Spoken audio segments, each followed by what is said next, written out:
Between the late 1960s and early 1970s, a shadow fell over the San Francisco Bay Area, a darkness that would terrify a generation and haunt investigators for decades. It wasn't just the brutality of the murders that paralyzed the public with fear. It was the taunting, the games, and the terrifying realization that the killer was watching everyone.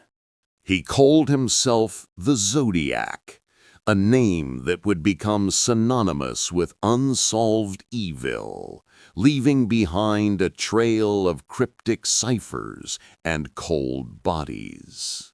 The story begins on December 20, 1968, on a secluded stretch of Lake Herman Road, a known lover's lane surrounded by darkness and isolation.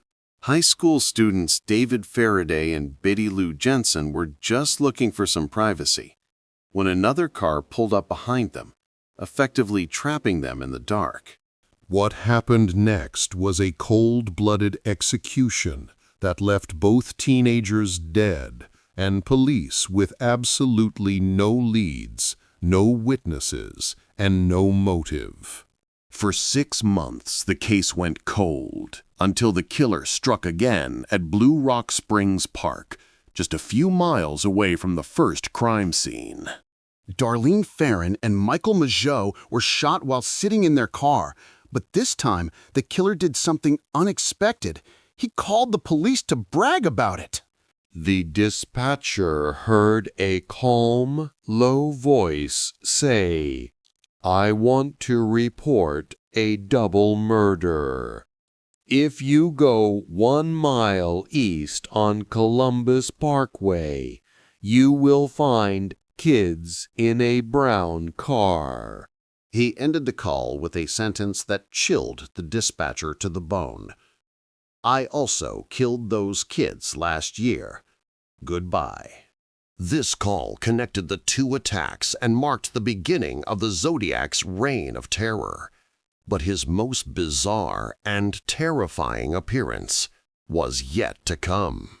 On September 27, 1969, at Lake Berryessa, college students Brian Hartnell and Cecilia Shepard were relaxing by the water when they noticed a man watching them. The man stepped out from behind a tree, wearing a horrifying executioner's hood with the white crosshair symbol stitched onto the chest. He held a gun, but used a knife, binding them and stabbing them repeatedly before walking casually back up the hill to his car. Analytical and cold, focusing on the ritualistic aspects of the crime. Before leaving, he took a black felt-tip marker and wrote the dates of the previous murders and the current time on the victim's car door. Hopeful yet grim, acknowledging the survivor's trauma and contribution. Miraculously, Brian Hartnell survived to describe the costume and the voice, providing police with their first physical description of the monster. Urgent, indicating a shift in the killer's modus operandi. But the Zodiac wasn't done. He shifted his hunting ground from secluded lovers' lanes to the busy streets of San Francisco. Narrative setting up the final confirmed murder. On October 11, 1969, taxi driver Paul Stein picked up a passenger who asked to be taken to Presidio Heights, an upscale neighborhood. Upon arrival, the passenger shot Stein point-blank, wiped down the cab to remove fingerprints, and walked away into the foggy night. This time, however, there were witnesses. Teenagers across the street saw everything and called the police immediately. Frustrated and incredulous, highlighting the critical mistake. A patrol car actually passed a man fitting the description just blocks away. But due to a dispatch error, identifying the suspect as a black male, they let the white male walk away. That man was almost certainly the Zodiac, and that mistake allowed him to vanish forever into the fabric of society.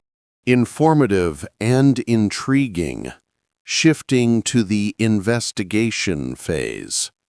Following the Stein murder, the Zodiac began a campaign of terror through the mail, sending letters to the San Francisco Chronicle and other newspapers. He included pieces of Paul Stein's blood-stained shirt to prove he was the killer, mocking the police for their incompetence. Intellectual and mysterious, focusing on the puzzle aspect. But his most famous weapon was the cipher. Cryptograms, he claimed, contained his identity, challenging the public to solve them. Narrative and revealing, explaining the content of the code. The first cipher was cracked by a high school teacher and his wife, revealing a disturbing message about collecting slaves for the afterlife. However, the infamous 340-character cipher remained unsolved for over 50 years, a taunting block of text that baffled the NSA and FBI. Resigned and anticlimactic, delivering the disappointing truth. It wasn't until 2020 that a team of international codebreakers finally cracked it, but sadly, it contained no name, just more mockery. Suspicious and accusing, introducing the prime suspect. Throughout the investigation, one name surfaced repeatedly: Arthur Lee Allen, a convicted child molester who lived in Vallejo. Listing evidence, pacing is rhythmic and persuasive. Allen owned a Zodiac brand watch, wore the same size boots as the killer, and even told a friend he wanted to kill people and attach flashlights to his gun. Despite the circumstantial mountain of evidence, fingerprints and handwriting never matched, and Allen died in 1992 before charges could be brought. Hopeful and scientific, shifting to modern forensics.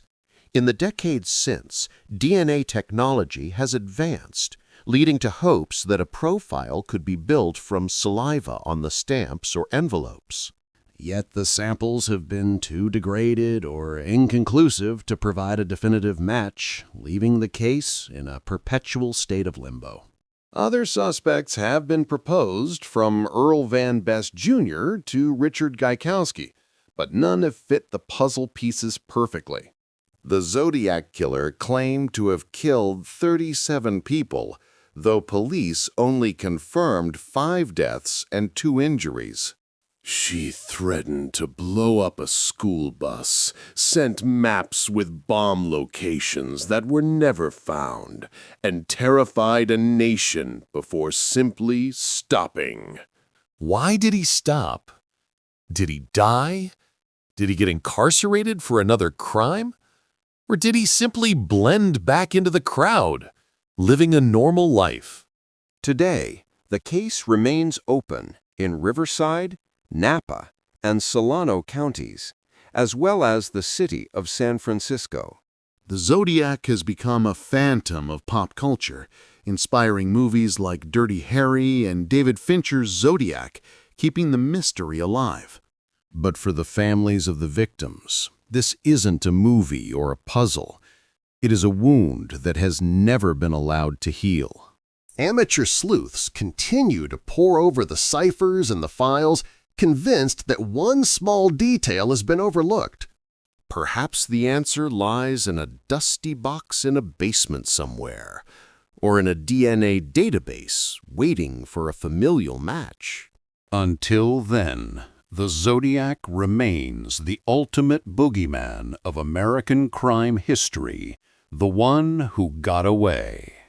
We may never know his name, but his shadow stretches long across the Bay Area.